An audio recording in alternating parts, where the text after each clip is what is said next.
वैष्णवी, आपण पाहतात Indian TV news. Indian TV न्यूजच्या बुलेटिन मध्ये आपले स्वागत आहे. चला तर नजर टाकू आजच्या काही विशेष घडामोडींवर. सध्या कोरोना रुग्णांची संख्या वाढत असून सर्वांनी योग्य नियमांचं पालन करणं फारच आवश्यक आहे.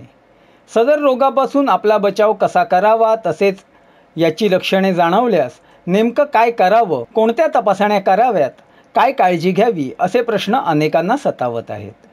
याबद्दल सर्वांना योग्यरित्या माहिती मिळावी यासाठी मेडिहोप हॉस्पिटलचे नामवंत डॉक्टर तेजपाल शहा यांच्या माध्यमातून आम्ही आपणासाठी विशेष माहितीपर कार्यक्रम घेऊन आलो आहोत.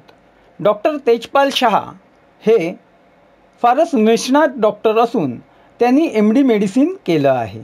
ते गोल्ड मेडलिस्ट डॉक्टर असून त्यांना कोरोना आजाराबद्दल अनेकांना पडणाऱ्या प्रश्नांबद्दल मार्गदर्शन करण्याची विनंती आम्ही केली. यावेळी डॉक्टर तेजपाल शहा यांनी या प्रकरणी सविस्तर माहिती देत सर्वांनी कोरोनापासून बचाव कसा करावा यावर मार्गदर्शन दिलं. तो फर्स्ट ऑफ ऑल अभी हम लोग को 2-3 चीज़ों का बहुत महत्वपूर्ण ध्यान रखना है. एक तो कोरोना, ये बीमारी कभी गई नहीं थी और लोगों ने समझ लिया था कि जा चुकी है और लोग अपने पूरी मौज मस्ती में आ चुके थे. काफ़ी सारे लोगों के इमोशनल इश्यूज थे, जहाँ पे शादी होना, ये वो सब, और इसी चीज़ों के कारण कोई लोकल ट्रेन को उसका रीज़न बोल रहा है, कोई सोशल फंक्शंस को रीज़न बोल रहा है. मैं बोल रहा हूँ कि एक और थोड़ा रीज़न हो सकता है कि हमें वैक्सीनेशन लेते समय जो गर्दी है उस गर्दी में भी अपना बहुत ज़्यादा ध्यान देना है. और लोगों ने ऐसा जान लिया है कि वैक्सीनेशन के यहाँ पे गर्दी हो रही है, वहाँ पे एक कुर्सी से दूसरी कुर्सी से तीसरी कुर्सी, और यहाँ पे कौन अफेक्टेड है कोई नहीं अफेक्टेड है ये किसी को पता नहीं चलता है. तो इस प्रकार के असिम्प्टोमेटिक केस भी आपस में फैलने के कारण बहुत सारे केसेस सडनली बढ़ रहे हैं और लोग सोच रहे हैं कि वैक्सीनेशन के कारण फीवर आया और उसके बाद कोरोना हुआ है. सो वैक्सीनेशन की जगह से हम कॉन्टैक्ट ले लेते हैं. वैक्सीनेशन से कोरोना नहीं हो सकता है, बट वैक्सीनेशन की जगह पे जो प्रॉब्लम हो रहे हैं उसके कारण भी काफ़ी लोगों को कॉन्टैक्ट हुआ है और उसके कारण केसेस आए हैं. ऐसे बहुत सारी जानकारी मुझे भी मिली है, मेरे काफ़ी पेशेंट्स ने बताया भी है. तो that is the reason I think हमें सबको बहुत ज़्यादा अलर्ट रहना पड़ेगा, अपने आप को संभाल के रखना पड़ेगा. इस बार का कोरोना का जो सेकेंड वेव है, इस वेव में 2-3 थोड़ी खासियत वाली ऐसी चीज़ है कि थोड़ा फास्ट हो रहा है. बच्चों में तो दिखा ही है, बट डेफिनेटली जो अडल्ट्स में भी हो रहा है, यंग अडल्ट्स में, उन लोगों में भी इसकी थोड़ी सी स्पीड ज़्यादा है. सो अपने आप को पहले डायग्नोस कीजिए, और मुझे लगता है कि KDMC जिस स्पीड में डायग्नोसिस कर रहा है वो सबसे राइट अप्रोच है, और आई थिंक इसको आगे लेके जाना चाहिए. और राइट ट्रीटमेंट लोगों ने घर पे न बैठ के एटलीस्ट प्रशासन के पास जाके या अपने डॉक्टर के पास एक उचित उपचार की शुरुआत तो कर देनी चाहिए. याविषयी पुढे बोलताना त्यांनी कोरोना संदर्भातील अतिशय महत्त्वाच्या गोष्टीकडे सर्वांचं लक्ष वेधलं. कोरोना ये हम लोग 2 फेज में बताएंगे कि कोरोना 2 फेज की बीमारी है, पहले 7 दिन और नेक्स्ट 7 डेज. ये पहले 7 दिन में जो शुरुआती के 2-3 दिन है जिनमें थकावट लगेगी, किसी किसी को बुखार आएगा, हल्का सर्दी खांसी होगी, और ऐसे पेशेंट्स यूजुअली अपने आप को अच्छा महसूस करते तीसरे-चौथे दिन पे जब वो ऑलरेडी डॉक्टर के पास पहुंच जाते हैं. प्रॉब्लम कब होता है? प्रॉब्लम 6वें-7वें दिन पे होता है, जब उनको फीवर रिपीट आता है और उनके सिम्टम्स और उनका खाना वगैरह कम हो जाता है, टेस्ट वगैरह जाने लगता है, और वो एक्चुअली उस समय पे थोड़े स्ट्रेस्ड अप हो जाते हैं और टेस्ट करते हैं. ये पहले 7 दिन का जो एडवांटेज होता है विदाउट ट्रीटमेंट अगर हम निकाल देते हैं तो हम लैंड होते हैं सेकेंड फेज के प्रॉब्लम्स में, जो 7वें से 14वें दिन पे होता है. इस 2nd to 14th डे में यूजुअली पेशेंट डिहाइड्रेटेड रहता है. कोरोना में एक खासियत है कि खून गाढ़ा होने की शक्यता रहती है. ये खून जब गाढ़ा होता है तो उनको छोटे छोटे से रक्त वाहिनियों में फ्लो कम होने के कारण ऑक्सीजन लेवल वगैरह कम होने लगते हैं, और कोरोना का जो हम बोलते हैं कोविड निमोनिया तैयार होने लगता है. सो हमें सबसे पहले जो शुरुआती दौर में पहले 7 दिन में अपने आप को इस तरह से सेफ रखना है कि हम उचित ट्रीटमेंट, एंटीवायरल थेरेपी जो भी अवेलेबल है उसका आप जैसे ही आप एलिजिबल हो तो आपको अपने डॉक्टर से बात करके शुरू कर देनी है, ताकि हम सेकेंड फेज के प्रॉब्लम्स में ना लटके. बहुत सारे लोग हैं जो शुरुआती दौर में 8 दिन में 9 दिन में अच्छा लगता है और बहुत बार ज़बरदस्ती हॉस्पिटल से डिस्चार्ज ले लेते हैं, या बहुत बार अपने आप को समझते हैं कि मैं तो क्लियर हो गया हूँ. नहीं, वो क्लियर भी नहीं हुआ है, वो फैला भी सकते हैं, और उनको ये नहीं पता कि 9वें से 14वें दिन में 14th डे तक आप रिस्क पे हो, आपकी लाइफ रिस्क रहती है, क्योंकि ये बीमारी सेकेंड फेज वाली वो 9वें से 14वें दिन में ज़्यादा फैलती है. और हमको इस चीज़ का ध्यान देना है कि जब तक 14 डेज पूरे ना हो अपने आप को संभालिए, अपने सिम्टम्स को देखते रहिए, अपनी पल्स बढ़ रही है क्या, ऑक्सीजन लेवल कम हो रहा है क्या. ये छोटी छोटी चीज़ों से हम कॉम्प्लिकेट होने से बचेंगे और घर पे डिटरेट होने से बचेंगे। तो कोई भी डॉक्टर के आप सलाह के बिगैर खुद से मत समझ लीजिए कि मैं ठीक हो गया हूँ। तो 14 दिन मिनिमम क्वारंटाइन है, या तो सिम्टम्स से एटलीस्ट 17 डेज तक क्वारंटाइन ये अनिवार्य है।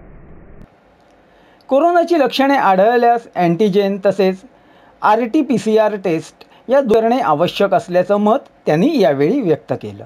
एंटीजन टेस्ट ये बहुत ही रैपिड टेस्ट होती है, इसमें हमें बहुत ही जल्दी रिजल्ट भी मिल जाता है, माना कि 10 से 15 मिनट में। आज भले गर्दी है इसलिए लाइन में ज़्यादा टाइम लगता है, करने में ज़्यादा टाइम नहीं लगता है। सो हम किस प्रकार से जैसे भी हमको सिम्टम्स है, हमको सबसे पहले अपने नज़दीकी केंद्र में जाके एंटीजन टेस्ट करवाने की, वो इजीली अवेलेबल है, रैपिड रिजल्ट मिल जाता है। 15 मिनट नहीं तो भी घंटे 2 घंटे में तो हमको आपका नंबर भी लग के रिजल्ट मिल ही जाता है। रैपिड एंटीजन टेस्ट समझो अपना नेगेटिव आता है और हमको सिम्टम्स बाकायदा काफ़ी है, तो हमें RT-PCR की तरफ जाना ही चाहिए। आप सिर्फ एंटीजन टेस्ट के बलबूते पर अपने आप को नेगेटिव खुद को घोषित ना कीजिए, ये सबसे बड़ा भ्रम है। लोग हमारे पास भी आज हम जब नॉन कोविड अस्पताल संभालते हैं तो हमारे पास भ्रम है, क्योंकि लोग आके दिखाते हैं कि मेरी एंटीजन तो नेगेटिव है, हम उसी दरमियान RT-PCR करने को देते हैं, पर पेशेंट रुक नहीं सकता, इसलिए बहुत बार हमको CT स्कैन अर्जेंट में कराना पड़ता है। CT स्कैन में 20% 30% लंग इन्वॉल्वमेंट दिखता है। तो ऐसे सिचुएशन में हमको थोड़ा सा सोच समझ के, समझदारी से, कि जैसे आपको सिम्टम्स क्लियर कट है तो आप एंटीजन नेगेटिव आ गया है तो आप RT-PCR कराएं, और अगर आपका एंटीजन ही पॉजिटिव आ गया तो आपके RT-PCR के पैसे भी बच जाते, करने की जरूरत भी नहीं, और आप स्ट्रेट अवे कोविड की ट्रीटमेंट ले सकते हो। यावेळी लसीकरणाच्या बद्दलही त्यांनी मार्गदर्शन करत लसीकरण हे फारच आवश्यक असल्याचं सांगितलं। उद्धव जी ने तो direct I think central government को रिक्वेस्ट कर दिया है कि 25 साल के ऊपर सबको दीजिए। तो कोरोना तो बीमारी सब एज ग्रुप की है। डेफिनेटली हमारे आज की तारीख में हम जो 45 साल के ऊपर बोल रहे हैं कि सबके लिए अभी इजीली एक्सेसिबल हो गया वैक्सीनेशन, ये पॉइंट तो हमें सबको पता है डेफिनेटली। पर भारत के जो अभी, मैं बीइंग अ डायबिटोलॉजिस्ट, भारत का डायबिटिक पॉपुलेशन जो है ये काफ़ी हद तक 30 से 45 के बीच में भी है, और ये 30 से 45 के बीच में वाले लोग हैं, ये सिस्टम में रजिस्टर ही नहीं हो सकते हैं कोविन ऐप या आरोग्य सेतु के थ्रू कोविन ऐप में वैक्सीनेशन के लिए। ये बहुत कोशिश कर रहे हैं कि अभी वो खुद डायबिटिक है तो उनको क्योंकि ये जो पॉपुलेशन है 30 से 45, ये सबसे एफिशिएंट पॉपुलेशन मानी जाती है, जो कमाने वाली पॉपुलेशन है या जो काम करने वाली पॉपुलेशन जो बाहर घूमती है। तो हमें फोकस इनके ऊपर भी मेरे हिसाब से देना होगा कि ये जो डायबिटिक पेशेंट्स है, आपको एज बैरियर निकाल के जो भी कोमॉर्बिड है ऑफ एनी एज, उनके लिए आपको वैक्सीनेशन अनिवार्य कर देना चाहिए। हमें जो 45 का गैप है, शायद हम उम्मीद करते हैं कि जल्द से जल्द ये बैरियर भी निकाला जाए। एटलीस्ट डायबिटीज़ और ब्लड प्रेशर के लोग जो भारत में हाईएस्ट नंबर 30 से 45 के बीच में, इनके ऊपर उनको फ़ायदा जल्द से जल्द हो जाए, क्योंकि यही बाहर जाते हैं, यही आपको ट्रेन में ट्रैवलिंग करना, यही कमाने वाले लोग हैं। So I think that is the age group के सबके लिए। कोरोनाबद्दलच्या भीतीच्या वातावरणात यापासून सुरक्षित राहण्यासाठी नक्की कशा प्रकारे वागलं पाहिजे याबद्दलही त्यांनी सविस्तर माहिती दिली आहे। पहली बात तो कोरोना का डर, ये थोड़ा बैलेंस डर होना चाहिए। ऐसे दो टाइप के लोग हैं, एक तो कुछ ज़्यादा ही डर रहे हैं, तो डेफिनेटली डर तो रहना चाहिए, बट डर को बैलेंस रखो, क्योंकि एक बार कोरोना हो गया तो सबको ऐसा लग रहा है कि अभी this is end of life, अभी हमारे साथ अभी ये होगा वो होगा, बहुत सारी चीज़ें सोचने में लगते हैं। तो हमें सिर्फ है कि हमें पहली बात तो वो कोरोना अगर हो चुका है तो हमको सिर्फ ये कोरोना अपने तक सीमित रखना है, अपने आप को आइसोलेट करना है, क्वारंटाइन करना है, एज़ पर द ऑर्डर प्राथमिक ट्रीटमेंट लेनी है। और लोगों को जो एक दूसरा क्लास ऑफ है जहाँ पे डर ही नहीं है, ऐसे लोगों को समझाना है, मैसेज देना है कि कोरोना वाकई में है। आज जितने केस बढ़ रहे हैं, ये कोई फेक केस तो नहीं है या फेक कोई नंबर तो नहीं है, या इतनी डेथ्स हो रही है, इतने हॉस्पिटल्स फुल है, आज किसी को बेड के लिए बहुत मगजमारी करनी पड़ रही है। ये सब चीज़ों को मद्देनज़र रखते हुए हमको इतना तो है कि अपने आप को पहले सुरक्षित रखो, अपने बाजू वालों के साथ में जो भी जिसके ग्रस्त है उनका भी ध्यान रखिए। उनके लिए कोई मदद चाहिए रहेगी तो उसके लिए मदद का हाथ बढ़ाइए, बस हाथ टच मत कीजिए, आप हाथ बढ़ाइए। उनके लिए जो मदद रहेगी उनको बोलिए कि आप क्वारंटाइन हो तो हम आपके लिए आके मदद करेंगे। तो ये सब चीज़ों का ध्यान दो, ताकि एटलीस्ट हम उस कोरोना पेशेंट को बार बार बिल्डिंग में बाहर निकलना ना पड़े किसी खुद की ज़रूरतें पूरी करने के लिए। सो डर को बैलेंस रखिए, ज़्यादा डर के भी फायदा नहीं है, और नहीं डरने वाले लोग प्रॉब्लम में ज़रूर आते हैं। तर हे होतं gold medalist MD medicine doctor Tejpal Shah यांनी कोरोनापासून बचाव कसा करावा याबद्दल आपल्याला केलेलं मार्गदर्शन. शहरवासियांचं कोरोनापासून रक्षण व्हावं यासाठी आपल्या कार्यात अतिशय व्यस्त असतानाही त्यांनी वेळात वेळ काढून सर्वांना मार्गदर्शन दिलं. आपणही त्यांनी दिलेल्या सूचनांचं पालन करूया व कोरोनापासून सुरक्षित राहूया. इंडियन TV न्यूजच्या वतीने डॉक्टर तेजपाल शहा यांचे खूप खूप आभार.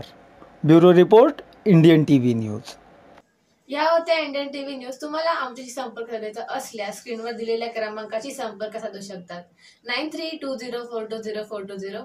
तर आता वेळ झाली निरोप घेण्याची. उद्या पुन्हा भेटूया याच ठिकाणी. तोपर्यंत धन्यवाद.